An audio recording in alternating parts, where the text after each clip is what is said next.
Hello, I'm David from Eden Motor Group, and today I'm going to explain the new Apple CarPlay. Yesterday, Apple had their new software conference. They have this every year. They announce new things for their iOS devices, macOS, and iPadOS. But this year, they added something brand new. Amongst the new conversation was a 3.5-minute segment on the new Apple CarPlay, and it looks to be the future of infotainment in vehicles. Now that most cars have more than one screen, such as a digital gauge cluster or even screens that stretch all the way across the dash, Apple have used some rather cool ingenuity for the next change in their product. Users can add and change info that are on these screens, personalize it to themselves, add widgets, and even change their digital gauge cluster and get readouts of exactly what their car is doing and when.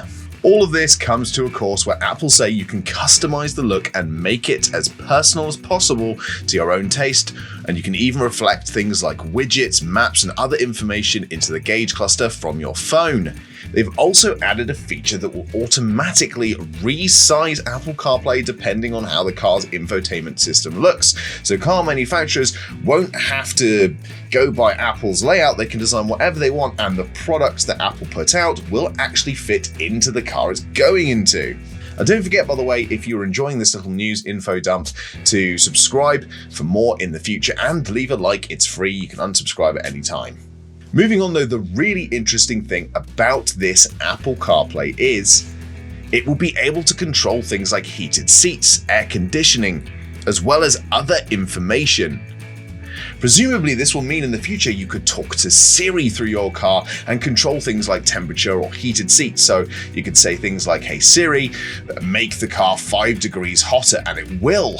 You could even control things like ambient light levels in the car. Now, while this hasn't been announced, they could even integrate things in the future with all of this new tech. For example, most cars these days actually come with cameras on the front, on the wing mirrors, and of course the reversing camera. So if there was an accident, Siri could, for example, record what had actually happened and save it onto your phone directly or straight into the car. As I said before, that's not something that they announced, but it seems like the most logical step after this. And I mean, this is incredible. The ability not only to customize your gauge cluster or your center selection or have weather or where you're going or even change the gauge in front of you so that you have maps, have it seamlessly integrate into your phone, does seem like a huge step forward. It's as close as we're going to get at the moment to the long-rumored Apple Car. This, I think, is a much more elegant solution. It actually enables everybody to be on the same page when it comes to infotainment. This should help promote things like safety, meaning that you won't actually have to look down or take your hands off the wheel to be able to control the features in your car. But what do you think about this? Let us know in the comment section below.